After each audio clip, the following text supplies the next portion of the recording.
Are you tired of the same old pro wrestling? Then check out the amazing action on Powerslam.tv, the biggest indie pro wrestling channel in the world.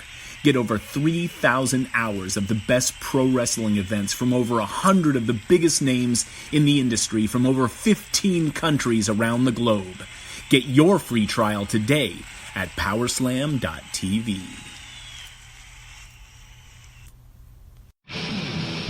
Hello, friends. This is Spencer Love, your host of Over the Top Rope on the Win Column Sports Network. Don't forget you can head to wincolumnsports.ca for all of your previews, reviews, and breaking news from the world of wrestling, be it your major promotions or from the great province of Alberta, Canada.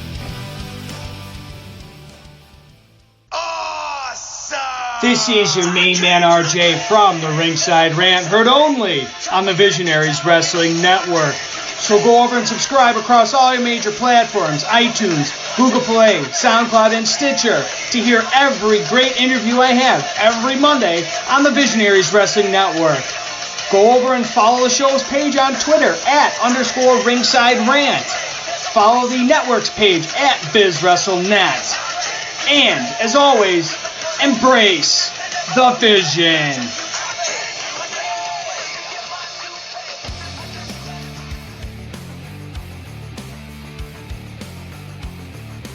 If you like podcasts and you are listening to on Backbreaker Media, then you should listen to me, Chris Parrish, and myself, Manoia, and the Sounds of Struggle, because we are literally the most entertaining duo you'll ever come across in Western Canadian wrestling, baby. We talk about things like wrestling and other sports we like. Wrestling. But we won't talk about other sports that we don't like, because it's not that kind of podcast. Like wrestling. I mean, we like hockey. And wrestling. And we like football. And wrestling. And we also like to drink beer. While wrestling. Well, not while wrestling, but while watching wrestling. Yes. Yeah. If you want to get into a conversation with Maniac and Chris Parrish, then you need to tune into the Sounds of Struggle live on Backbreaker Media. Every Thursday. It's when we hope to draw, but sometimes Mike Malawany doesn't do his job right.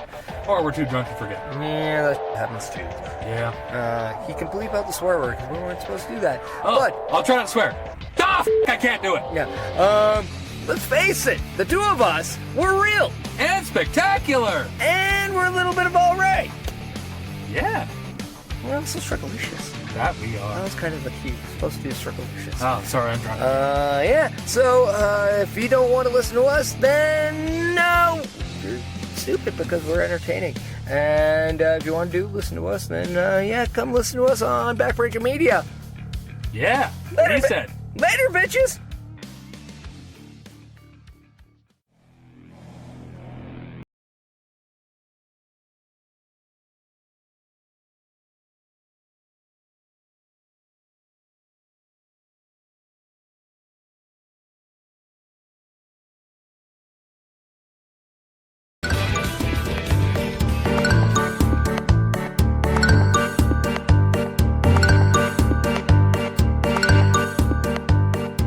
Ladies and gentlemen, welcome to the 6th episode of Total Nonstop Anarchy, and this week we are reviewing the second NWA-TNA pay-per-view, weekly pay-per-view, and joining me this week on this show is my good buddy, member of the Front Row Mafia, and is a good friend in everything I've been doing in wrestling lately. Ladies and gentlemen, my good buddy Andreas, welcome to the show. What's up, guys? How y'all doing? Good to be on here. So, is this your first podcast? I'm pretty sure this is the first time you've been on the podcast. Is this my first? Backbreaker Media, for sure. Oh, on Backbreaker Media? Yeah, it's my first podcast ever on Backbreaker Media, yeah? Yeah, so welcome to Backbreaker Media, my friend. Thank you very, very much. I thought you were going to say, is this your first ever podcast you ever did? No. We had that a couple episodes with Delmer. I still don't believe it was his first podcast, but he says he was a virgin, so he popped his cherry. Oh God, I don't want to mention that. I'm sorry, Delmer. I love you, but I don't want to picture that. Yeah, that's a little far, but This week, yes, we are going to be talking about the second NWA-TNA weekly pay-per-view from not Nashville, but Huntsville, Alabama. As I screwed up last week and said it was from the fairgrounds in Nashville. It's no problem, because like we're also used to it to being in Nashville, because it's the Asylum days. Yeah, but this is actually, I guess we're pre-Asylum. So last week I said I've entered the Asylum. I guess I haven't quite entered the Asylum yet. I haven't been checked into the Asylum quite yet. I guess so, but goddamn, like, after watching this pay-per-view, it was like, oh my god, do I miss the Asylum days of NWA-TNA. Oh, these were days, man. I miss it being NWA-TNA. That's what I'm saying. I miss NWA-TNA, because I missed these. It's nostalgic for me, because I watched this when I was like, I watched some of it, not all of it, but I watched this when it first started out. So you were watching this back in 2002 then? Yeah, like not all the episodes, because I couldn't get them. I was like, I had to $10 a week, I think it was. Yeah, but I watched it in a different way. Yeah, as most of us did. Yeah. But so, question: had you seen the WWA stuff previous to it too? No, I never seen any of the WWAs, but I heard later on in years that they did that. Okay, but so you're just for more. But what we're focusing on is the total Nonstop Action, and so we're gonna get into it, and we get into the second weekly pay-per-view, and it starts out with a video recap of the week before of Jeff Jarrett stuff, the main event stuff, and I tracked the number on this. It was 3 minutes and 30 seconds. Yes, 3 minutes and 30 seconds for an opening recap video. I understand recap videos on TV and everything, but on a weekly pay-per-view that you're paying for, the recap shouldn't be more than 30 seconds. Yeah, but this was the early days. Like, throughout the night, all the recaps were so long, man. Yeah, I don't know. I wasn't a fan of the recaps today, this time around, but yeah. So they cut to the announcers first, because they go to the announcers, they start previewing the show, and one thing I noticed behind the announcers, a guy's holding up a sign that says, "Hey yo, I'm drunk." The early days. Oh, you can actually get those kinds of signs in. Obviously a shot at Scott Hall, because guy was known to be a drinker, and he's hey yo, I'm drunk. I loved it. I love that sign. Yeah, you know what I noticed on the announce table that was like really weird? What's that? Have you noticed that there was no TV monitors at all in like those rectangle squares? Well, there was nothing there. Yeah, they're probably just looking at the ring, tell you the truth. Yeah, but it was weird just seeing like a big empty rectangle in there and nothing there. I'm like, what the hell? Just a pre-built tables, but no monitors for them. All right, so we get on with the show after they preview a bunch of the matches. Say the main event tonight's supposed to be Jeff Jarrett versus Scott Hall. Yeah. And then Jeff Jarrett comes on out, and he gets on the mic, and he says he wants this match to happen right now, and he's sick of all their shit, all that kind of stuff, and he wants this match to happen right now. And, okay, we're getting the main event of the evening, first match. So that's kind of weird. Yeah, I get it, because to what the actual main event was, I think this was a much better choice to go first, rather than be the actual main event. Yeah, I guess your point, but hey, also, by the way, was Mark Slick Johnson there since day one? Because it's really weird. Oh yeah, Slick Johnson was there. He actually was on the WWE pay-per-views too. Oh, okay, yeah, because he didn't become that annoying little shit that he became later on in TNA. But he was just like kind of an over-the-top referee, is what I found him to be at this point. He was like still like a normal kind of referee, but going over the top. But it's not like later on in the TNA days where he's just this ignorant, annoying dude. Yeah, he was just kind of an over-the-top referee at this point. So Jeff Jarrett's in the ring, so out comes Scott Hall. This is Marvelous Me music. I love that song. Yeah, the music on this show just bothered me so much. It did? I didn't, because so much of it is just generic music for all of these guys. Well, some of them, not all. Like, the Marvelous Me, though, was like, that's a pretty good. Yeah. Jeff Jarrett's song, his song that we know of comes later on, but yeah. For me, there's a disconnect because it's a lot of guys not having their music edge. What a disconnect for me. But Scott Hall makes his way out with Jackie Fargo and the country music legend Toby Keith. Yeah, I have no idea who Toby Keith is. Toby Keith, at this point, probably because this is about a year after 9/11. After 9/11 happened, he started doing all these really pro-American songs and like really like pro everything, like go to war, kill the terrorists, all this stuff. Really? And oh yeah, very much so. Wow. And he last week's show, he had a concert on the thing, and the place was going nuts. So he's a country music artist, southern United States, very country music oriented. So yeah, you're gonna see a big, and he got a pretty good pop tonight. And then Jeff Jarrett is running around the ring from Toby Keith is kind of chasing Jarrett around the outside of the ring. I was like, before it started, I was like, that's great. Yeah, it is. It's kind of, it was. Yeah, so they get in the ring, get ready to, and Hall just takes a toothpick and just flicks it at Jarrett. I loved it. Yeah, anytime he does the toothpick thing is just amazing. I love that he flicked, because he usually kind of flicks it out to the crowd, just flicked it at Jarrett. I love it. Yeah. So yeah, there's a lot of chain wrestling kind of the start, and then Jarrett wrestles Hall down, gets on his back, and he does the slaps to the back of the head. I love when they do that. It's just something so simple that it's just, I love it. Essentially the disrespect spot, right? Yeah, it is. And then Jarrett goes for the corner, he throws Hall in the corner. He goes for, and then Hall just throws him up and over, and then Hall just punches the crap out of him. And then big follow-away slam from Hall. Then he clotheslines Jarrett to the outside. And then Jarrett, when he's on the outside, runs into Fargo and Toby Keith, and then just runs back in the ring, and he ends up tripping up Scott Hall as getting back into the ring. So Jarrett gets back in, ducks a clothesline, and then he hits a couple nice drop kicks. And then that where Jericho gets a guy on the second rope, and then Jarrett he runs hit the other rope, and then runs and kind of jumps across him.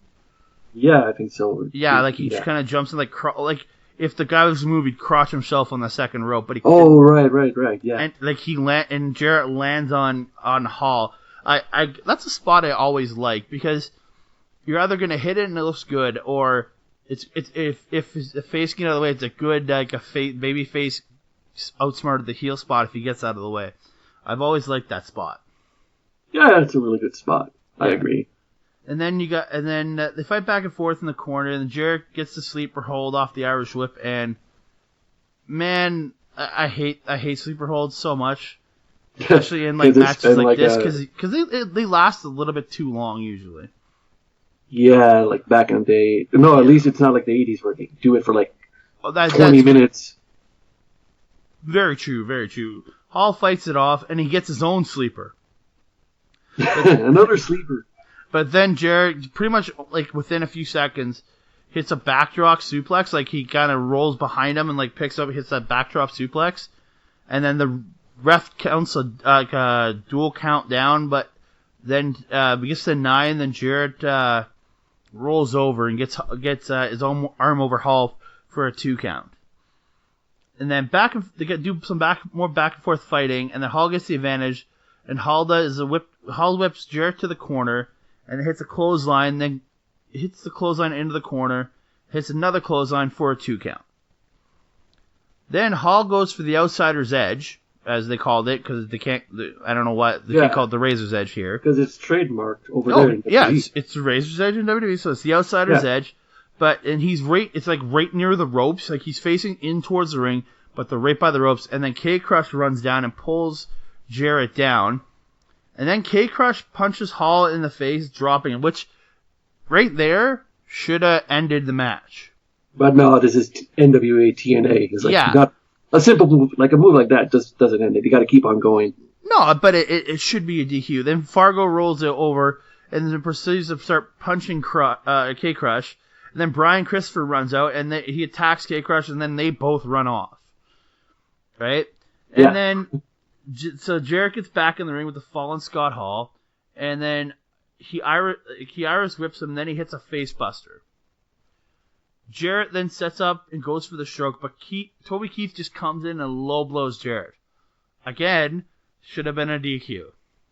But true. But this is later on. The ref didn't see it. Right. But here's the thing about DQ. Like, throughout the rest of the TNA history, like, DQ stuff, you just let it go. It's like the old ECW. But then there's times where the most, least flagrant thing gets a DQ in this company. But that's TNA. It's like, what do you expect? You either call no DQs or you call a DQ for everything. So after the low blow, then they both just kind of grab Jarrett and, slam him to the mat, face first, and then Scott Hall just gets the 3 count. Kind of a super anticlimactic finish. Yeah, it was kind of, you're right. After the low blow from Keith, I would expect Hall to pick up Jarrett and hit the outsider's edge and then get the pin. Yeah, I was waiting for the outsider's edge, but no, it didn't come at all. I think they're just saving the spot for down the road because they do later in the show make an announcement that it will be Scott Hall and Brian Christopher against K-Crush and Jeff Jarrett next week. Yeah. So it's very possible they're trying to save that Jarrett gets the outsider's edge spot. You're trying to save it for now. Yeah, I get that. Yeah. It's been forever since I've seen it, but there was another match they had where it was a stretcher match and they went at it too. Yeah. So from there they cut to Girls in the Cages dancing. This is a peak point on the last show, and the last show I mentioned every time they had Girls in the Cages dancing, and this show I did the same, and I will continue to do it because it's just it's their transition spot. These girls, man, Vince Russo, I know what God damn it. No, Vince Russo isn't with this company yet. He wasn't yet? I don't think so. I don't think he joined till late 2002, early 2003. I'm pretty sure he was there since day one. I could be wrong. I'm not sure. No, he was there since day one because he decided to name it NWA-TNA just because TNA was TNA and also TNA, if you get what I mean. Yeah, tits and ass, yeah. We get it. So they go for the girls. These girls. Can I just say one thing? Yeah. It's 2 out of the 3 girls are actually trying to do something because two of the girls are doing a sexy face do you want to fuck me thing, and then there's one girl who's just dancing but has the most bored look on her face. Yeah, I agree. So from there they go to the recap. So it's a recap. Trust me. They recap the lingerie preview from last week. Another. So they're recapping a preview for something that's happening this week. It's so dumb.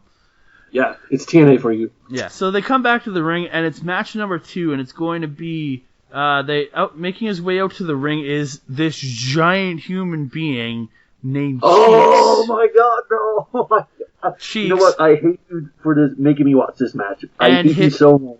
Hey, you get to watch some great stuff later. Cheeks with the brown-eyed girl.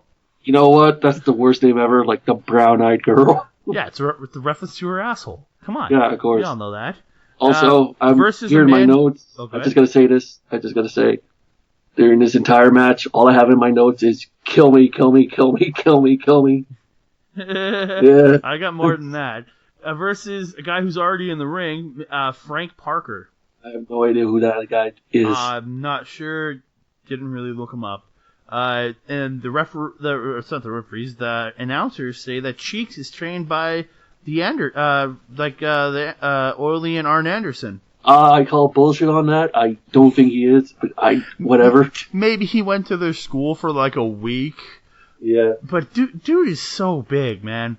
Huge. It's the back of his legs are bigger than him. That's the kind of guy that dude that size could cross the barricade. Yeah, of course. That for reference to everybody from the Edmonton area that knows who the barricade is. So the match starts, and Frank starts with running into Cheeks, trying to clothesline him, and just ineffective. It's kind of that a bounce off spot, right? Yeah, and Cheeks does nothing. And then Cheeks just clotheslines him, and he's down. Yeah. And then Frank gets back up. He goes for an Irish whip on Cheeks, but can't move him. Then Cheeks just picks him and slams him. And then Cheeks just, he does stuff. He pushes him to the corner and, does that, crushes him in the corner with his butt. Yeah. It was just dumb. And Frank gets back, he gets back into the match, and then he gets the advantage on Cheeks, and, he's, just basic offense. Until he goes for a sunset flip. He tries to go for a sunset flip on him, but Cheeks just kind of stands there and then just drops on him. That's the first time he ever goes Bonsai! And crushes him. Take note, that's the first time he ever goes down at all in the entire match. Pretty much. And then Cheeks gets back up, does a splash, and it's a 3 count. And that's the second time he ever goes down in the entire match. Yeah. 2 times. And then during this match, Alicia, the woman who showed up last week. The former Ryan Shamrock. Yes. I missed seeing her. Ryan Shamrock. She shows up throughout this match, and it's cutting to her. And she's last week she was interested in Slick Johnson. This week it's Jeremy Borash. So and Borash just gives her money. So I'm thinking, man, she's the locker room hooker. I think it's mostly that you gave her money just to go away. I think that's the whole thing. I swear she's the locker room hooker. Because from what I saw, it's she's just trying to come on to him, and Jeremy Borash is going no, and finally he just gives her money just to go away. Yeah, I don't know, but I swear she's a hooker. But yeah. Also, the entire match, goddamn Ferrara won't shut the hell up during this thing. He just keeps talking about Alicia. It just annoys me. No, during the Cheeks match. Oh yeah, but he's just annoying as hell. He's so good. From there, we go to more girls dancing in cages. Yeah. So this is where they announced Jeff Jarrett and K Crush versus Brian Christopher and Scott Hall for the next week's pay-per-view. And they also announced that the next week's show is going to be all about tag teams, and they're going to be doing a tag team title tournament to crown the new NWA-TNA or the NWA tag team champions. And that tag team tournament is lit as fuck. Yeah. I can't wait. I can't wait to watch that one. And then they show a recap video of K Crush and his interactions with Sadler, Marlin, and Brian Christopher from the previous week, and him pretty much just coming out, getting beat up by Christopher, and then getting tossed by the race car drivers. I get that NASCAR is super popular in the South. Yeah, but too popular. But to everybody else watching it that doesn't, it's just you just get annoyed by this. So we go to match number 3, and out comes K Crush, the man known as Ron the Truth Killings, and currently known as R-Truth. Yeah. Who literally comes out and does the same dance moves he does today. He's been doing it since his first run in WWE when he was K-Quick. I know, but I'm saying, he just comes out doing the same dance moves. His dance moves have not changed. He's just gotten a lot funnier. That's all it is. And have you noticed something about his music? It's always good. No, it's a precursor to the 3LK music. Oh, yeah, you can harsh tell it is. But this is one of the musics that I actually did like was K Crush's music. Yeah. Now, Brian Christopher's music, I didn't like. I thought it was garbage. Oh my god, I just gotta say this. How did NWA-TNA not get a cease and desist for Brian Christopher? Because he has the same gimmick that he did in WWE. He didn't change anything. The same look. You don't, as long as you change the name, you're fine. Then why? Okay, then answer me this: why in WCW Scott Hall comes out and does the whole Razor Ramon thing, and they got immediately a cease and desist? Yeah, but remember also, look at this. This is post WCW. TNA is at this point a very small scale comparatively. I honestly don't think WWE gave a crap. That's no excuse. They give a crap. There was one indie wrestler a long time ago that was doing the whole Kane gimmick, and they went after them to cease and desist. But I'm not sure. But I'm really not sure, honestly, how that works. But yeah, I know. But I'm saying, I'm surprised there's no cease and desist because Brian Christopher does this gimmick for quite a while in NWA-TNA. Oh yeah, very much so. But he's been doing it on the WWE pay-per-views. I'm not sure. I'm really not sure if maybe WWE didn't give a crap anymore. They had won the main war. This is a little offshoot promotion that maybe they just didn't give a crap at this point. Yeah, plus it's the second pay-per-view ever. They didn't know it's going to last this long. Yeah, very much so. So Brian Christopher gets on the ropes in the corner, does his like stuff, and then K-Crush attacks Brian Christopher while he's on the second turnbuckle, and they start the match. Brian Christopher ends up getting the upper hand and hits a neck breaker and then a running bulldog for a 2. Brian goes for another bulldog, but he, like, as he's doing a running bulldog, like, K-Crush just lifts him up and then just drops him on the top turnbuckle and crotches him. Loved it. So Brian Christopher falls off. K-Crush gets a suplex for 2, and K-Crush gets him up in the corner, and then he gets into the corner and he gets whipped into the corner, and then Brian comes in and he does that where he hops up and over him, then he rolls out and like does the splits. And, like, only the way R-Truth can do. Like he does the split duck and close and then jumps up and hits like a side leg kick, and then gets a pin for a 2 count. K-Crush hits forearms on Brian Christopher, but he just no sells him, and then gets his comeback and like jumps up and hits like a enziguri. Looked really good actually. Yeah, it did. Like he's still Brian Christopher, for all the problems he had. He was a good worker. He's always been a good worker, and he like as I've seen in his later stuff, like years later, like videos that would surface from him at shows, he got really sloppy. But at this point, he's still on point with his game, even though he's having issues with substances. He's still doing very well. Yeah, that's the thing about Brian Christopher. Like he can be like on something the entire time and still be good in the ring. Oh, very much so. So K-Crush goes for a back body drop, but Brian Christopher turns it into a stunner.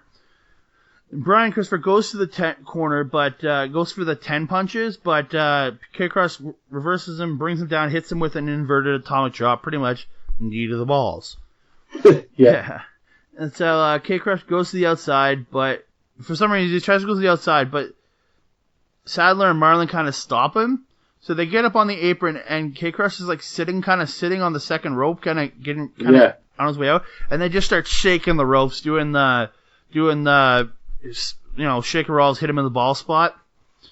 Yeah, and he was kind of late on reacting too, because they were shaking him, and then all of a sudden, 2 seconds later, he goes like, "Oh, my balls!" But in my opinion, that should have been a DQ, right? No, they didn't touch him. Yeah, but they hit him with the ropes. That's technically, if you look at it, a DQ. Yeah, yes. I would consider that a DQ, but in TNA, it's not a disqualification. Yeah. So I'm just saying, you didn't touch him at all, so... Yeah. So K-Crush ends up, goes back into the ring, falls down, laying there, and Brian Christopher goes to the top and hits the hip-hop drop leg drop and gets the 3 count to win the match. Yeah, it was a pretty good match. But like I said, it's like I was surprised about his gimmick being the same too. It was a fun little match. I enjoyed it. And like these two, the story isn't over because next week they're going to be in a tag team match with Jarrett and Scott Hall. So yeah.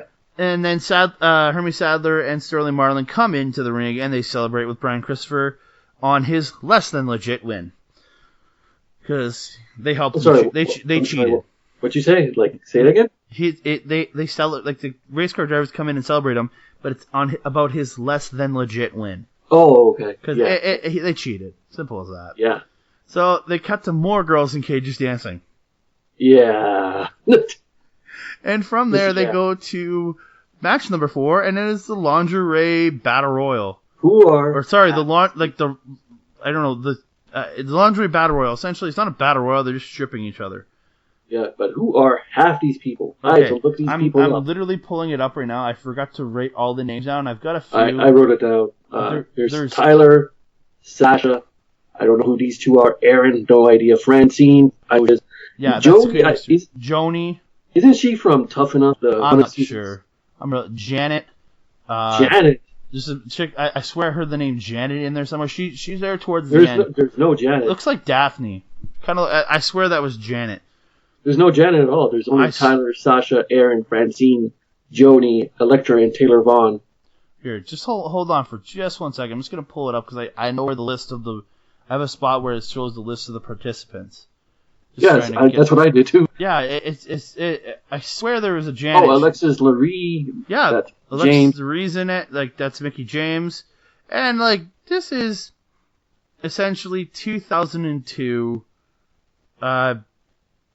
women's Tyler, box. Francine, Joni, Shannon, a.k.a. Daphne, Alexis Lurie. Daphne. That's who I thought was Janet. Sorry, Daphne. Her name was Shannon. No, Shannon was a blonde chick. That was Sasha.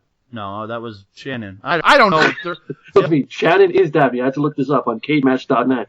I don't know. It's Taylor, Francine, Joni, Shannon, a.k.a. Daphne, Alexis Lurie, a.k.a. Mickie James, Miss Sasha, Aaron, Electra, and Taylor Vaughn. Okay, this match sucked. Yes, Can we at least agree on that? Yes. So, Tyler gets eliminated first by Electra. Yep. Sasha gets eliminated by Alexis Lurie and Shannon. I don't know. Aaron is out. I don't know who she got eliminated by. Francine is triple teamed by Electra and a couple other women to be stripped. Joni is eliminated by Electra and another chick. And Shannon and Alexis Lurie get eliminated off camera because Ed Ferrara's because they're doing that thing. So Ed Ferrara comes while Francine's on the floor, and he helps her up, but just grabs her titty. Yeah. Just outright grabbing her titty. So she turns around and pretends like she's gonna give him a blowjob. She takes his belt off, then just starts whipping him with it. And fat Mickey Rourke is just a pervert in this. Fat Mickey Rourke, I love it. Yeah. And then, so they missed the eliminations of Alexis Lurie and whatever the other one was. And, Shannon. Yeah, so Taylor Dawn ends up stripping Electra to get the win, and then Francine comes in and just starts whipping Taylor Dawn Taylor Vaughn, because she's pissed that she lost. Yeah, no, plus she didn't get the job, because this was to get a job in TNA. Yeah, but Francine, I think, would be back again. So it really didn't matter in the end. And I know Alexis Lurie's back. She does frequent spots for a while in 2002 and early 2003. Yeah. So. And Taylor Vaughn, they used her only 3 more times after this, and she did not win 1 time. Yeah, so that's kind of really bad. Yeah, because here's the matches she's had, because I had to look this up. August 3rd, 2002, Francine versus Tyler Vaughn. I mean, Francine wins by DQ. There was a DQ. Wow. August 31st, 2002, it's a Miss TNA match. Bruce, a.k.a. /Alan Funk, defeated Taylor Vaughn. Holy crap, Alan Funk becomes Miss TNA. Yeah.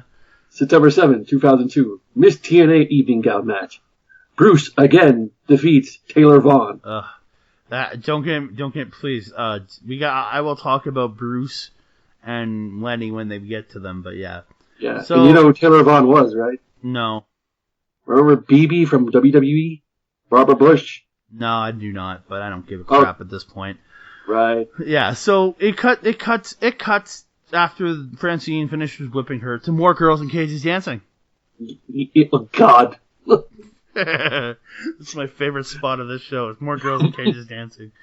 So from there, it cuts to Goldilocks, and she's interviewing Apollo about being the newest big superstar here, and then Bobcat and David Young show up. Yeah, I didn't know it was David Young at first. I wrote down in my notes.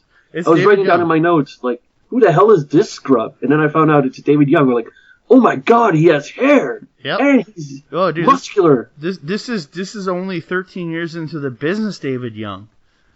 Yeah, the Messiah of the Spinebuster. I did not recognize him. So, and she says her guy should be interviewed and blah, blah, blah, blah, blah, all that bullcrap, like she's pissed, and she's a star, and they should be her guy, right? But whatever. And then Goldilocks just says, this segment's over, and it cuts back to the ring. Yeah. By the way, you know who Bobcat is? No. Godfather's Ho, the former hardcore champion. Oh, really? Nice. Yeah, did you see this or no?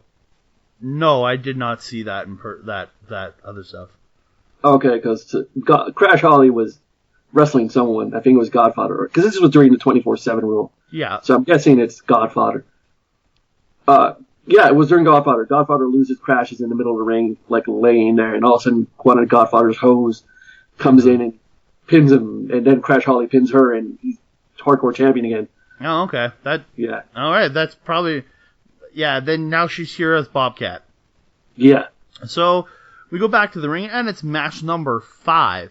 And it's Apollo versus David Young with Bobcat. With the hardcore hoe. Yeah, the hardcore hoe. And it's not me calling her the hardcore hoe. That's her actual name. But to me, at this point, like, David Young and Apollo, they both seem like kind of like creator wrestlers. Like default creator wrestlers. I don't know. Especially David Young, yeah. Yeah, very David Young. Apollo, maybe you've pumped up the muscles on your creator wrestle, but that's about it. So, match starts out with a headlock by Young into failed shoulder blocks, and it ends with when Apollo slams Young. Camera cuts to Bobcat. Yeah. So, double underhook by Apollo. Apollo jumps onto Young on the and he tosses him to the outside, and then Apollo does just kind of launches himself over the ropes onto Young, then just throws him back in the ring. Cuts the Bobcat again. So many cuts of Bobcat, okay, man. It's just so many cuts. Then you get chops in the corner from Apollo, and then he whips him across, whips David Young across the ring, and then hits him with a clothesline. David gets the advantage back, and then they cut away to Bobcat again. So they cut back to the ring. David Young's hitting some basic offense, like just, punches and like forearms and stuff. And then they cut to Bobcat again. And then they cut back to the ring. David Young's got Apollo in arm lock or something. Like, I'm not sure. It was some type of arm lock. David Young does that kind of stuff. But it doesn't really matter because they cut back to Bobcat again. And this whole time she's been flirting with Jeremy Borash. So it's cut, and she's like really flirting with Borash. David comes to the corner. He's getting really distracted by Bobcat flirting with Borash, and then Apollo rolls him up, but he only gets a 2 count. So David then gets back up, hits clothesline, and then they cut to Bobcat again. I hated this match so much. It would have been better if they didn't keep on cutting back to Bobcat, because David Young and Apollo are really good wrestlers, especially David Young. I think this could have been a great match if it wasn't for... So David Young gets an enziguri and gets a 2 count. Then they cut to Bobcat again. Then they cut back to David, and he hits a suplex for 2. Then he gets the snapmare into a reverse chin lock, so rest spot. And they cut to Bobcat again. And this whole time she's flirting with Jeremy Borash. And then Apollo gets a comeback, and he hits a tornado DDT. Then Apollo misses a clothesline to the corner. Like, he gets David Young in the corner, misses the clothesline to the corner. And then David picks him up and hits his finisher, which is a spine buster. Yep. But he gets distracted again by Bobcat flirting with Jeremy Borash. So he goes to the corner, he's yelling at her and stuff. Then he just somehow, for some reason, just decides, I'm going to do a moonsault. So climbs up to the top rope, goes for the moonsault, and misses. Then Apollo stands up, and he's setting up, and then just hits a super kick on David Young, and then he just picks him up, TKO, and he gets the 3 count for the pinfall. And then, after the match, Bobcat comes in, starts to get mad at David Young, and then she just starts celebrating in the ring. She wasn't mad. She was celebrating at first and kept on celebrating. Yeah, and then they turn the lights off on her. If you actually watch, they turn the house lights down. Because because in this early day when the TNA would cut in between matches, they turn the house lights down, right? And you kind of see Bobcat. You see the camera still on, and she's just dancing around in the dark. Oh, she's just into it. Oh, this is such a pointless match. I need to see that part again. I wish we could have had this match without all the cuts. I think it would have been much better. Yeah, I agree. Ugh, terrible match. So guess what they do? They cut to women in cages dancing. So I'm for women dancing, but this is just annoying.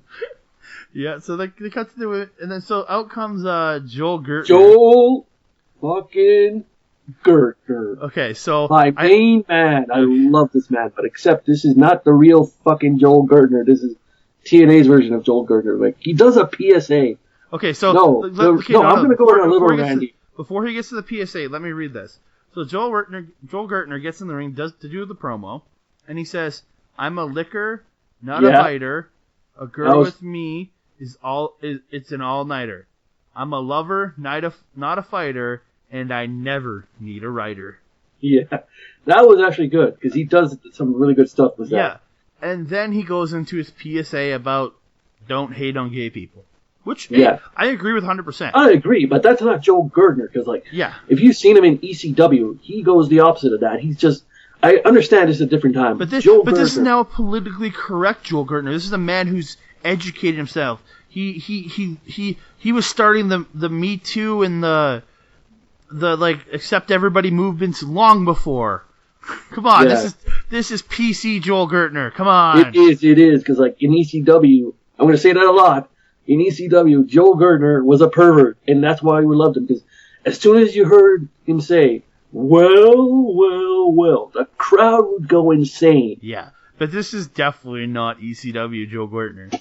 Yes, exactly. So, plus he lost a lot of weight too. So he brings out the Rainbow Express, which this is the new version of the Rainbow Express again, which is Lenny and Bruce. Bruce, who is Alan Funk. Wee. Yeah. So and Lenny Lane, who we all love. Yeah. And they're supposed to be taking on the Dups of Bo and Stand Up with their valet Fluffed Up, but the Dups don't end up coming out. So it cuts to the back, and the Dups pretty much are homophobes, and they don't. This doesn't really stand too much nowadays. Oh no, this would not hold up. If this happened on TV now, people would riot because this is pretty intolerant.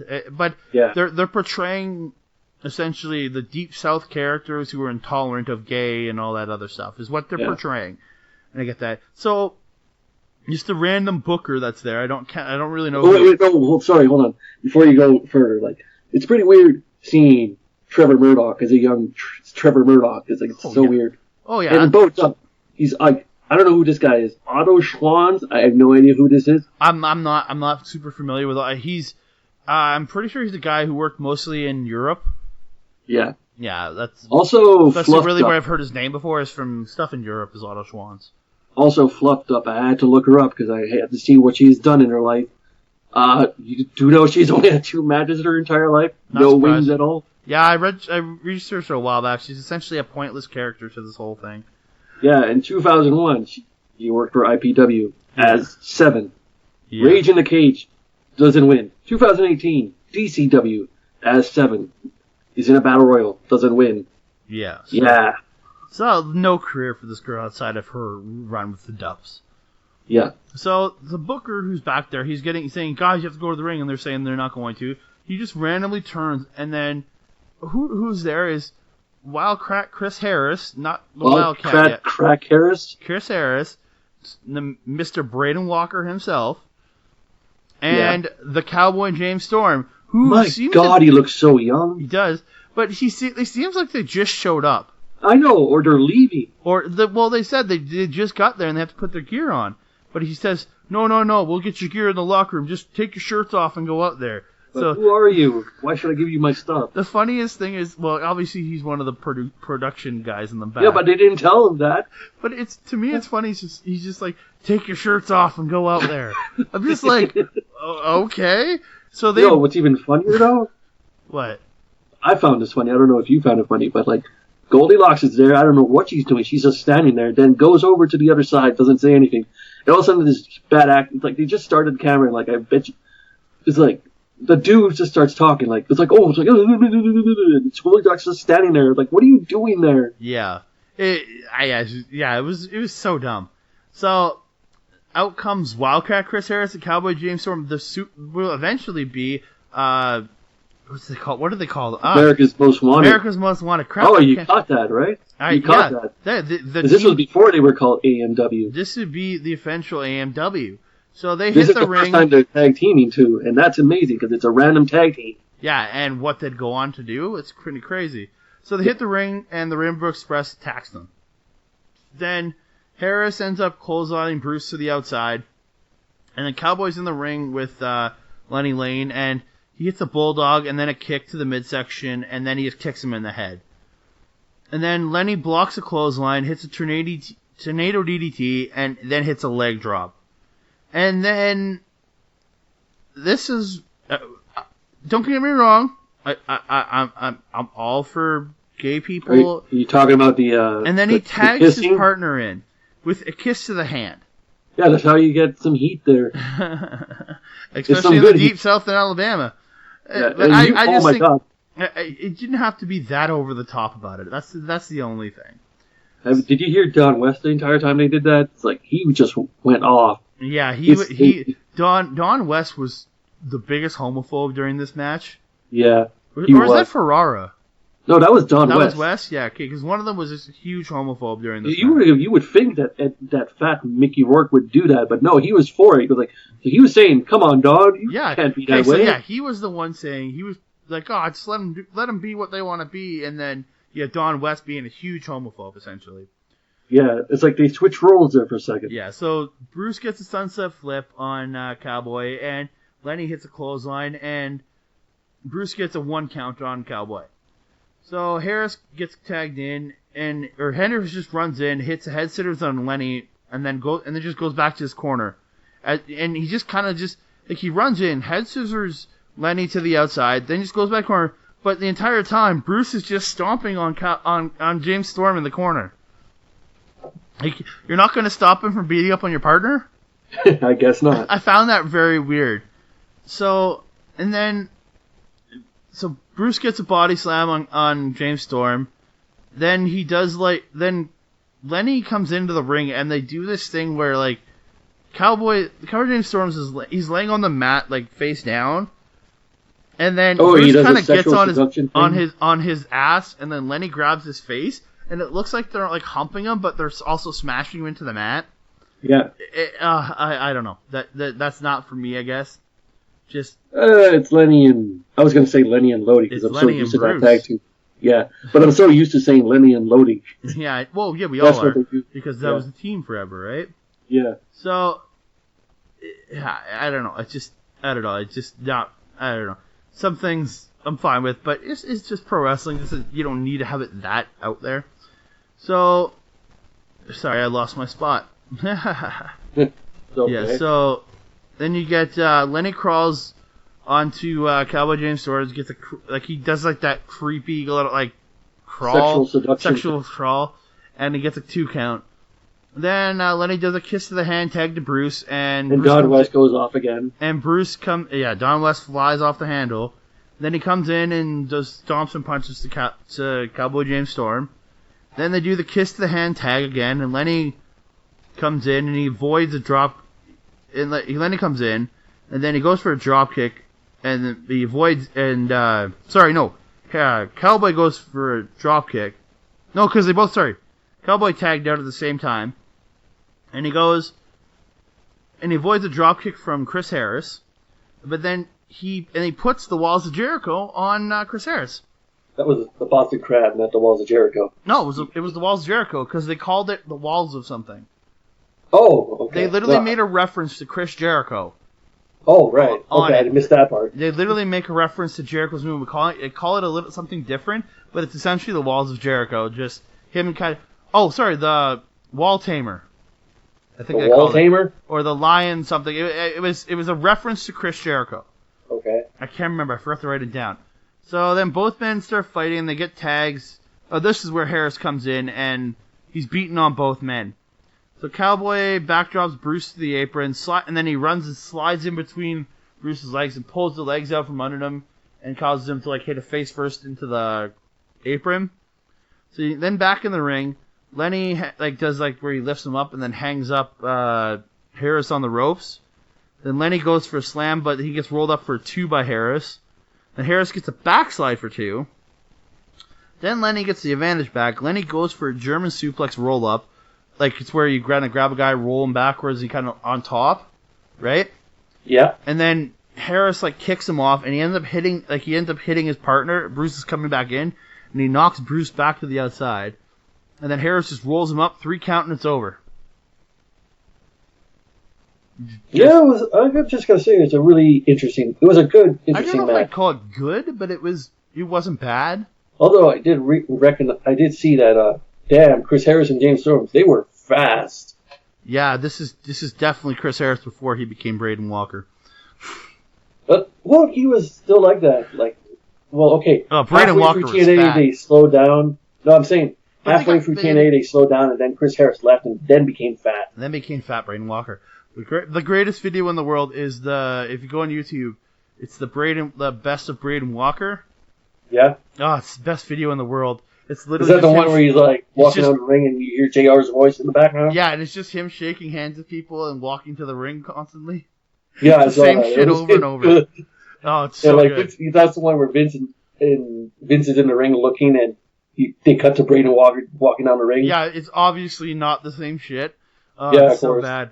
So, Wildcraft, Chris Harris, and AMW Why are you picks up the saying first it's win as so- a tag team.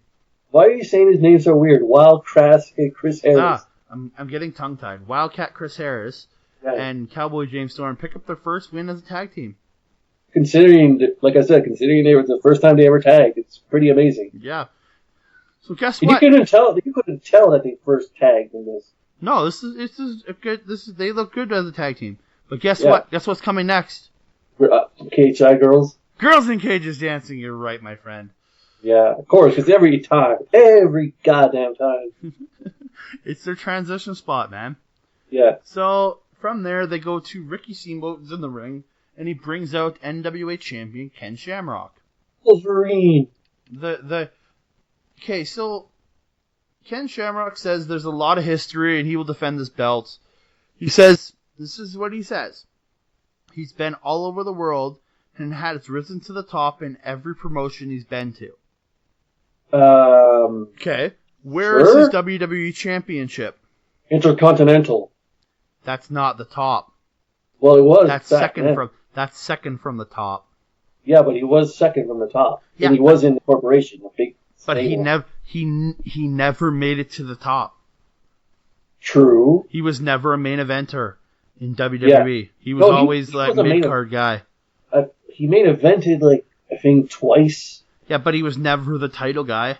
Yeah. So true. he never made it to the top in WWE. I will argue that point forever. Yeah. Okay. Yeah. True. Very true. He made it to the mid-card, upper mid-card level. That's about it. But Yeah. he's been a champion in Pancrase. He's been a UFC champion. Yes. So blah blah blah blah blah. But so out comes Father James Mitchell. Sinister Minister. God, I And love this guy. He says, if this continues, he might vomit. He has an announcement. He's on a mission from God. Not your God, but mine. It's God. His agents, his minions, and his disciples of the new church will control the NWA championship. Oh my God, this dude's so over the top. That's what I love I about love him. him That's what so Saint- much. Saint- I love him so much. I'm so not used to calling him James Mitchell. I'm used to calling him Sinister Minister because that's his original name. But the thing is, I've only known him as I never watched ECW back in the day and all that stuff. I've known him from his run in TNA as Father James Mitchell. Yeah. Like I love this guy. I think he's one of the best managers that this company has ever had. Oh, definitely. So good. I am surprised he doesn't have a job today because this dude can talk. He was just on TV with the whole Alley stuff. What? I don't watch Impact. Oh, okay. So he's been on Impact lately. He is he helped out on the last pay-per-view. He helped Alley be able to get to hell or whatever it was through the coffin to save Kiera Hogan. Yeah. Kiera Hogan? It's not no relation. Trust me, she's black. Okay. Wait, what did you say? She's black. So She's definitely, black. Okay. you know Hogan's views on black people. Yeah, I do. So I'm not gonna say it here, but yeah. So back to Father James Mitchell. He sees a challenge for Shamrock to defend the title next week against one of his disciples. Then he brings out Slash. Goddamn, Wolfie D looks so different. Yeah. So Shamrock. You know he's Wolfie D, right? Oh yeah. So Shamrock says this is a joke, right? And he says he'll fight Slash right now. But then Malice comes to It's the wall! Watch out, it's the wall! No. From miles No. away. He's not the wall anymore. He's Malice. It's Malice. He's become a disciple. He's Malice. So Yeah. Malice comes in the ring from the crowd behind quickly chokes Shamrock. him. And this is a weird, awkward pause there. He just stands there. And He Shamrock... did the nails thing. And Shamrock is just slowly backing up, and it's just like, it was good like 5-6 seconds, right? Oh, you're talking about that. I thought you were talking about the choking segment. No. This is before he even chokeslams him. Like, he gets in the ring and stands there, and Shamrock just slowly backs up for about 5-6 seconds. And then Malice spins him, hits him with a chokeslam, then just starts choking him out. And then, like, security and referees are in, and he throws them all off and chokes them some more. Then they pull and then Father James Mitchell tells them to get out of the ring. I love the one security guy who's just waiting for his spot because, like, everyone else is getting shit kicked, and this one blonde dude is just waiting. He's like, oh, okay, I guess it's my turn. I love watching security guys, you know they're local wrestlers. Yeah. And they're just waiting for their spot, and it's just funny to watch some of them. It's just, like, how awkward they are, just, like, waiting to attack. Like I said, that blonde dude, that was, like, he's the most obvious. It's so bad. So, guess what? They don't cut the women in cages dancing. Are you serious? No! They cut to a highlight package of the last week's X Division champion of the X Division showcase match. It. Because the recaps are way too damn long. So this video goes like a good minute and a half, and it's just like, wow. So they say during the video that it's going to be a round robin tournament. So this double elimination match is a round robin tournament. Okay, so it goes to match number 7 of the night, and it's a 4-way double elimination round robin tournament match. This brought back nostalgia for me because I remember watching this the first time around. Okay, for the X Division Championship. So I'm going to explain the rules to everybody. I know you understand the rules. I'm going to explain to everybody else. So this match is where 2 men will start, and you have to be pinned twice during the match. So if you get pinned, you go to the outside and another guy comes in. If you get pinned twice, you're out, essentially. Right? Right. So the match starts, and everybody makes their way out to the ring, and AJ Styles, as I've been saying every week, every episode on the show since he came in on the second WWE pay-per-view, he's Mr. Intensity AJ Styles. Yeah. Because he comes out and he does like clenches his arms and goes, yeah. He's Mr. Intensity at this point. I find it so funny comparatively to AJ Styles of today, who is like the most smoothest, like best like kind of character you can imagine. Where this is this guy's only a couple of years into the business, right? 3 years into the business. Yeah. So then Psychosis is coming out flipping everybody off. I love that. Yeah. So then Loki comes out. He's all stoic and serious. Stoic and serious. He's Loki. And then Jerry Lynn comes out. Some waving, but Jerry Lynn. Yeah. So the match starts out. It's AJ Styles and Psychosis. AJ hits shoulder block and chops and goes for like the Rey Mysterio wheelbarrow or bulldog, but like Psychosis stops him and just slams him to the mat face first. Looked really good actually. Yeah, it did. And then Psychosis goes for a monkey flip, and he monkey flips him over, but Styles lands on his feet. And then just super kicks Psychosis in the face. So nice. Yeah. Like, I am an AJ Styles mark. Same. And but even back here, you can see the brilliance in how good he is. Yeah, he is, because this is like 3 years in, and I just gotta say, like, I miss all the moves he did in TNA, because, like, oh my god, all the moves he did in this match, like, he still does the majority. Still does the Styling DDT, still does his Clash, still does his super. Yeah, he does the basic stuff, but like all this other stuff, like, damn. Still does his kicks, still does the Ushigoroshi, which he does break out in this match. Yeah, he does. So, Psychosis gets the advantage, hits like a running leg lariat, where he jumps up and like hits the side of the leg into a guy's face. Then goes up and hits a top rope leg drop for 2.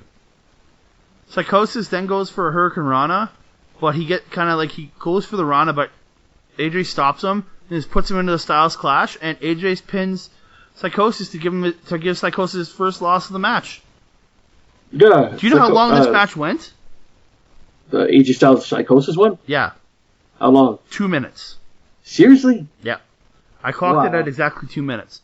So the scoreboard right now is AJ Styles with 0 losses, Lynn with 0 losses, Psychosis with 1 loss, and Low-Key with 0 losses.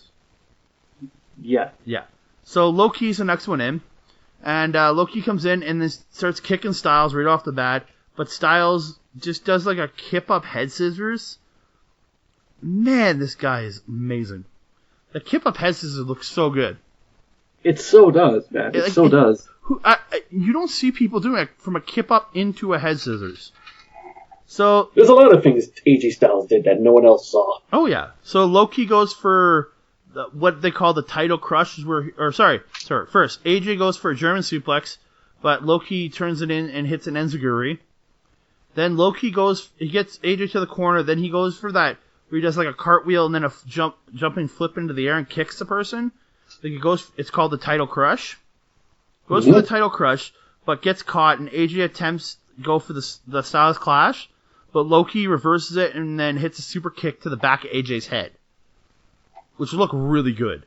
Like, Loki's kicks are probably some of the best kicks in the business. And they're pretty hard, too. They even said Loki's only 4 years into wrestling at this point. They said he started training when he was 18 years old, and they said he's 22. So that's only 4 years, and this guy's doing that stuff. Look at also AJ Styles, like 3 years in. Yeah, but it's impressive what these guys learned. It's in their first couple years of wrestling. Yeah, exactly. So AJ gets tossed, like he runs at Loki, and Loki lifts him up, and AJ kind of lands on the turnbuckle and gets crotched. And Loki goes up and puts him in a dragon suplex, goes backwards, and they flip off the top onto the mat. Now, that looked like it kind of hurt to AJ, because he had no way to brace himself for the fall. You know what I mean? Yeah, because I was looking at that, I was like, damn. That's impressive though. But AJ gets he got his hand in the ropes or something, and they break the count. Right, and then so Loki goes for a suplex, but AJ gets Loki up and then drops him on the ropes. AJ goes to hit Loki with a shoulder block, but Loki dodges it and and AJ ends up in between the ropes, and Loki just full on punt kicks him right in the chest. Damn, that looked good. My God, I cringed when I first saw that. Oh. So so AJ rolls back in. Loki goes to the top rope, and then he goes to hit a Phoenix Splash, the corkscrew 450. Yeah. But he ends up landing on his feet because AJ rolled out of the way. So they start striking each other. Then AJ just spins and hit his discus clothesline. I love that discus clothesline. Yeah, the way AJ does it, I don't know, man. It's just so good. It looks so perfect. So then AJ gets Loki into the German, hits a German, then rolls over as it kind of to go for the rolling chaos theory, but then picks him up and just wheelbarrow facebusters him, and then just rolls him over and gets the pinfall and hands Loki his first loss. How long was that match? That section was 2 minutes and 23 seconds. Because wow, okay. Because as soon as the other match ends, the next one begins, right? Yeah. There's no stop and flow here. There's no breaks at all. There's no breaks. So the score at this point is AJ with 0 losses, Jerry Lynn with 0 losses, Psychosis with 1, and Loki with 1. So Jerry Lynn's in next. Lynn runs in, hits a tight clothesline onto AJ Styles, then he picks him up, hits a cradle pile driver, and hands AJ Styles his first loss of the match. How long was that? 20 seconds. Wow, okay. 20 seconds. I thought it was shorter, but I actually timed it. It was 20 seconds. So the score is AJ Styles 1, Lynn 0, Psychosis 1, and Loki 1. So Psychosis is in next. So Psychosis just comes off the top with a missile drop kick to Jerry Lynn, which looked really good. Especially kind of Lynn wasn't paying attention. That can really hurt a guy. Wait, he wasn't paying attention? Well, Jerry Lynn, he just kind of turns around and just gets hit with the missile drop kick. Maybe he could hurt a guy if he's not looking at you right at the full on. He's already jumping and coming off as Lynn was turning.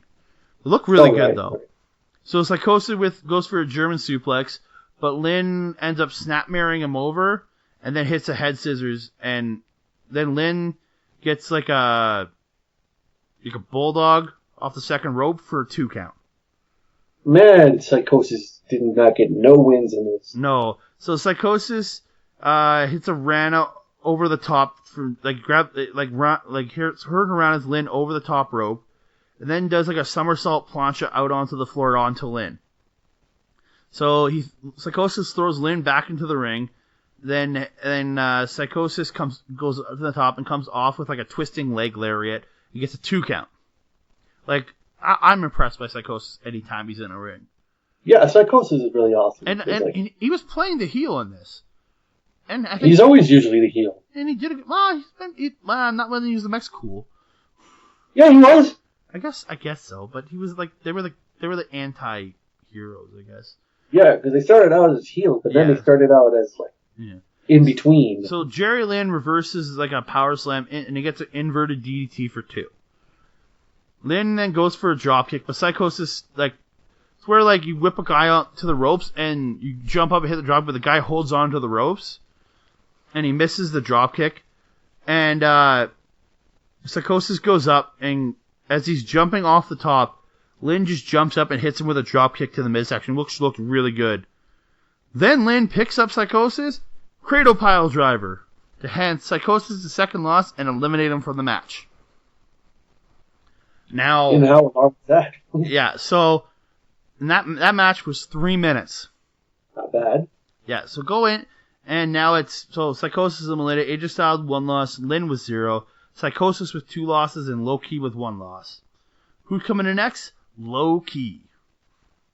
So this is like the work rate really starts to pick up here as Low Ki comes in, and it's like again the same kick he did to Styles, like Jerry Lynn's bent over and just up punt kicks Lynn right in the chest. Oh man, that kick looks brutal. It so does. Anytime Loki does kicks, it looks brutal. Yeah, so he gets the pin for a 2 count, and then so Loki ends up he picks up Jerry Lynn up and slams Lynn, then hits him with an elbow drop for a 2 count. Loki's working on Lynn in the corner and gets like the boot, like he gets him like seated and he starts boot choking Lynn, which looked really good. Then Lynn gets the advantage and goes to the top.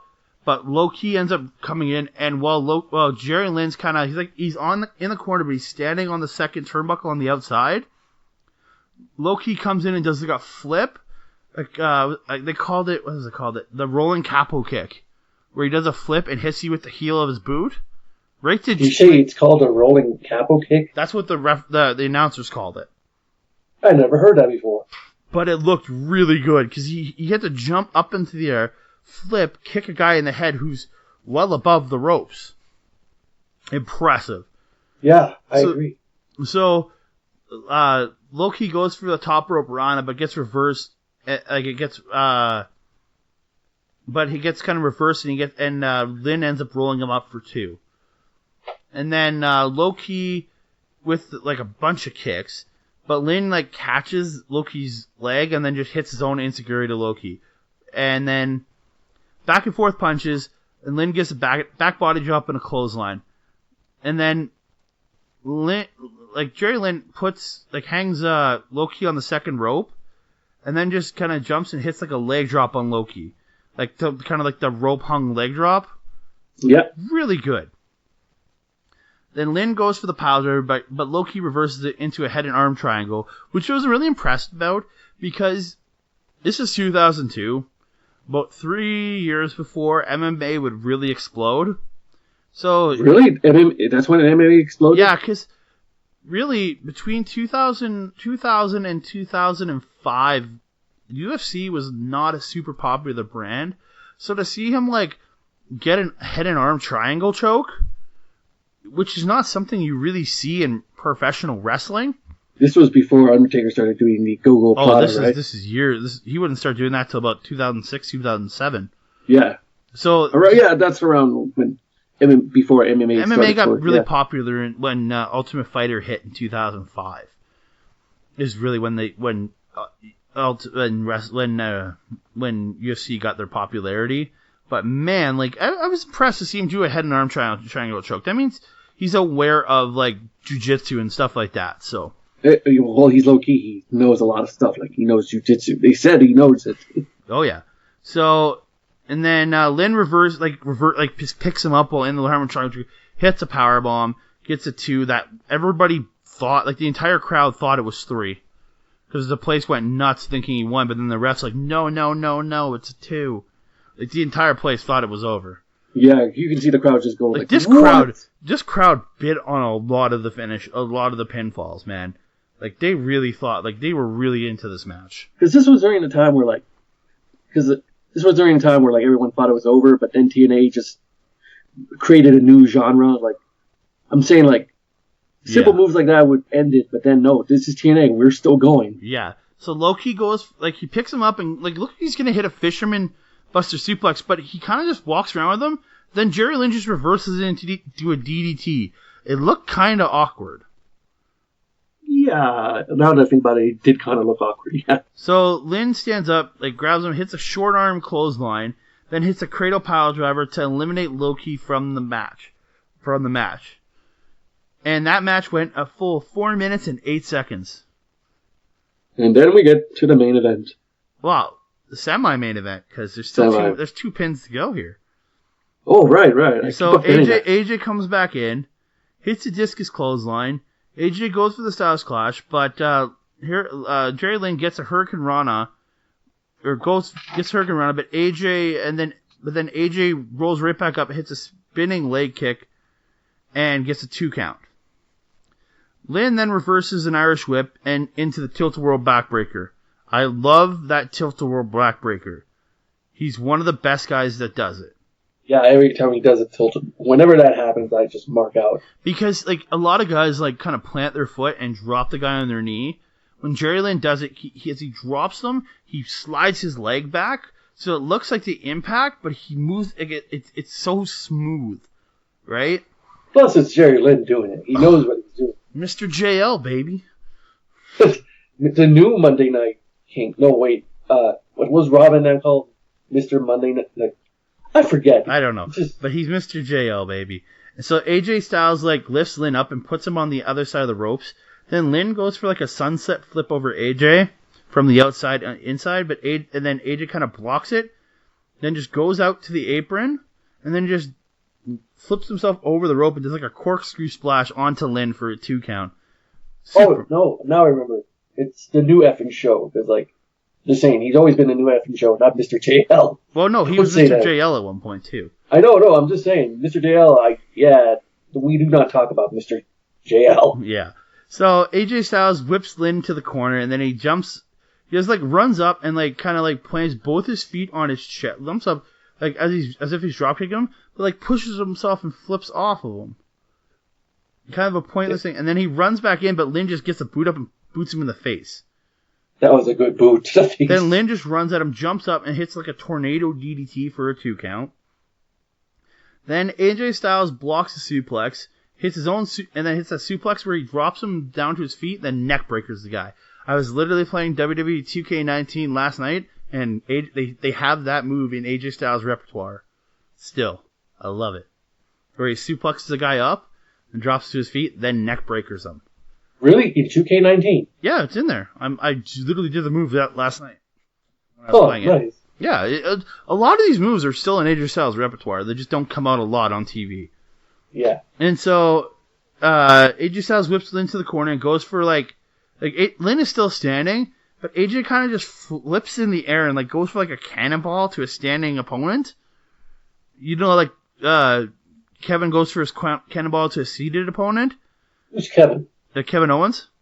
Oh, Kevin Owens. Sorry, I apologize. Kevin Owens goes for the cannonball to a guy in the corner, but AJ Styles did it to a standing opponent, but like Lynn just catches him, lifts him up, and hits a power bomb. Oh, right. God, yeah, that was amazing. It looks so awkward, and he got a 2 count out of it. So AJ reverses, Lynn goes for like the cradle pile driver, but reverses it into a back body drop, and pulls him in, hits the Styles Clash for a 3, and now they are both 1-1 for losses. And that section of the match went 4 minutes and 3 seconds. Only 4 minutes. It seemed longer, but it was. It was so awesome to watch. Well, it feels longer because it's not like somebody else came in after this fall. They just continue on. You know what I mean? Yeah. So from here, you go to AJ. So you come in. Well, and it before starts with that, Ricky the Dragon Steamboat comes in. sorry, hold on. Like before that, somewhere along the line, Ed Ferrara says like, years from now, people are going to be talking about Styles and he's right. Yeah, it's true. He's It's one really of the few right. things that on this pay-per-view that they got right talking about, because AJ Styles is a legend at this point, man. Yes. Yeah. He's- So it starts with Ricky Dragon goes in and he does like a 10 count because both men are down. And both men get up by about count of 8, and then they start into a striking battle. AJ Styles whips Jerry Lynn into the corner and goes for something because he runs in, like Lynn jumps up. They just kind of tries to catch him on his shoulders, but it didn't really work. And then Lynn just tries to roll him up, and this is where they get into that spot where they just do the multiple, like they did like 10 or 11 different pinfalls. Yeah, that's when it just went off the wall. This is where they made Ricky to the Dragon Steamboat really work. You can tell Ricky was getting so tired because, like, even in his eyes, he was like, "Come on, But guys!" dude, his back. Just think Exactly, about it. that Just too. up and down, up and down, up and down. I felt sorry for Ricky because you can see in his eyes that it's like, "Dude, come on!" So AJ ends up hitting a drop kick after the whole pinning stuff. Lynn rolls to the apron. AJ comes over, and then Lynn grabs AJ and then spins around and neck breakers him onto the rope. Then Lynn pulls AJ to the outside, and he just whips AJ into the guardrail. Looked really good. Then as they get back kind of where to the entrance ramp is, Lynn goes to whip AJ into like the apron of the mat. AJ, as he gets to the ring, jumps up, lands on the apron, does his backflip, and hits the styling DDT. Yeah, man, I don't know, that was just too good. Dude, these two together are putting on like a classic match, man. Like, Well, there's a reason why they're called the pioneers of the TNA days. the pioneers of the X Division, baby. Pioneers of the X Division. Them and Low Key. Low key, But the thing- Daniels would eventually show up. No, Yeah. but the three OGs were always Low Key, dude. AJ Styles, and Lynn. Yeah. But it's kind of sad that Psychosis did not get mentioned at all, even when he was in the first match. Yeah, but it's what it is. And Yeah. then AJ, so Styles throws Lynn back in and gets 2 count. So AJ goes for he goes and tries to hit another styling DDT, the backflip DDT. But and then he does a backflip, lands in the inverted TDT position, but then Lynn turns it around and flips him, and he's got AJ in an inverted TDT, and then lifts him up and suplexes him backwards onto the ropes. And then grabs AJ, and then hits like a spiked DDT from the top rope. Like, think about a Randy Orton DDT, but from the top rope. Yeah. And gets a 2 count. Damn. Oh, and AJ went like vertical for it, like the RVD vertical. I literally just moved my body forward as I said that. Like, Yeah. Like I said, man. and they did the RVD where he goes like bored stiff on his head. Looked great. Like I said, man, they do moves that could easily end the match, but they keep on going. This is what TNA does. This is the X Division, baby. Yeah. So Lynn sets up for like a vertebreaker, or like the Gringo Killer, whatever you want to call it. The cradle pile driver. No, the vertebreaker. Shane Helms and Homicide's move. The Where he vertebrae. get him onto his back. It's a vertebreaker, like Cody's new didn't fire move. Oh, okay. You know where they have him upside down the on his back. vertebraker. But Yeah, then I he remember. pulls the legs in and he's holding him in a submission style, and it looks really good because he's pulling the legs in. But AJ reverses out, goes for a Hurricane Rana, but he jumps up onto Jerry Lynn's shoulders and he goes for the Rana, but Lynn picks him back up. Then he flips AJ Styles backwards off his shoulders. Like AJ flips backwards, and then Lynn grabs the head and pulls him down and hits an X Factor. Yeah. that So was impressive. insane. When they wrestled at the last WWE pay-per-view, they did this same move. It is so good. They wrestled on the WWE pay-per-view?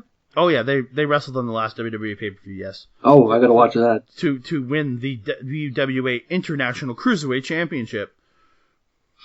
Whatever happened to the International Cruiserweight Championship? It eventually gets unified with the X Division title Oh, okay. down the road. We'll be getting to that in a long ways away, ladies and gentlemen.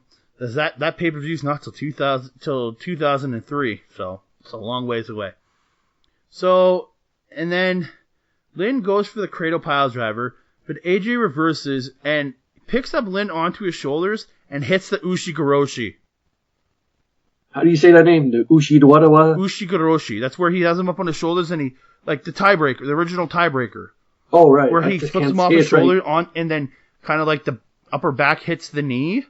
Yeah, this is a move that everybody, like, that Haruki Goto has made famous. But AJ Styles was doing this back in 2002.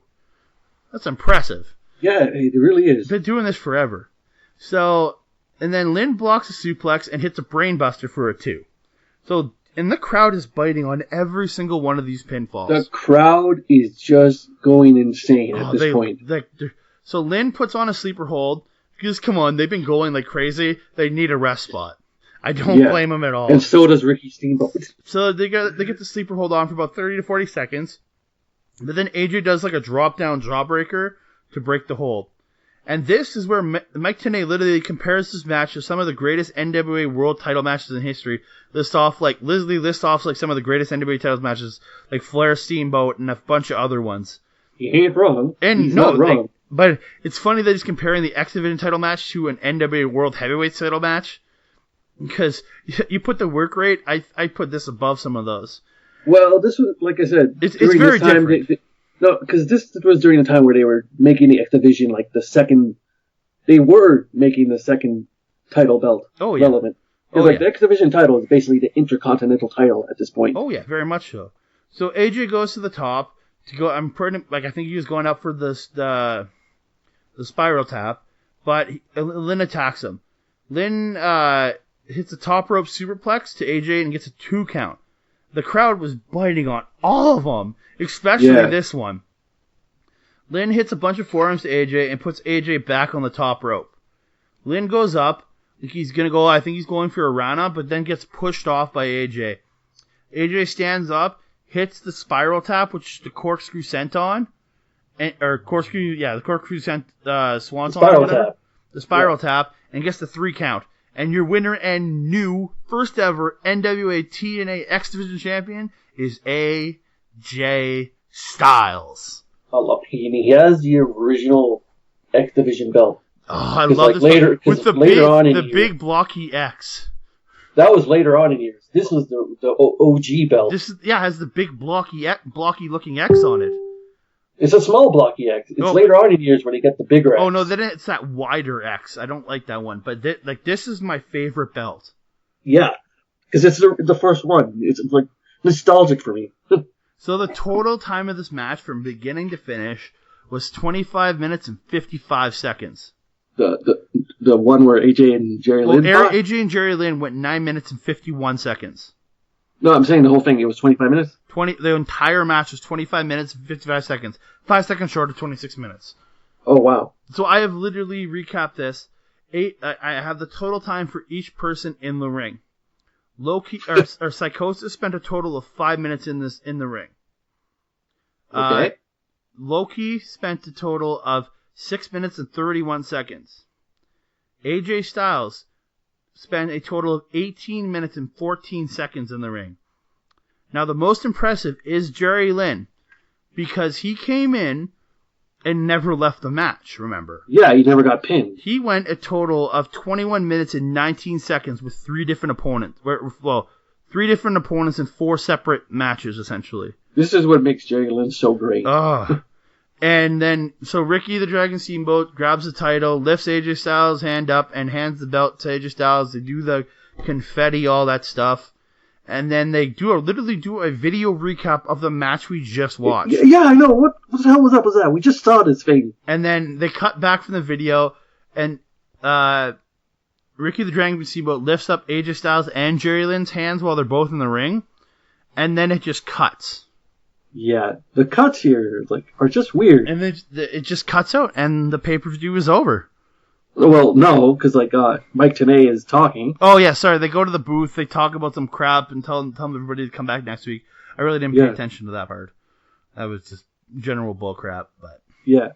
So yeah, that was NWA-TNA Weekly Pay-per-view number 2. Andreas, what did you think of this show? It started out okay, but during the Rainbow Express match is when it got better. Okay, so if you were to give this an out of 10, what would you give this show?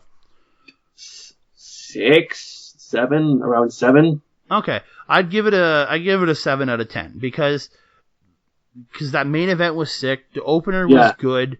The Rainbow Express versus the AMW was a fairly decent match, and the rest of it was there. Yeah. It's like the David Young match. I'm a huge fan of David Young, but this wasn't a David Young match. No. The David Young and the lingerie thing drags it down for me.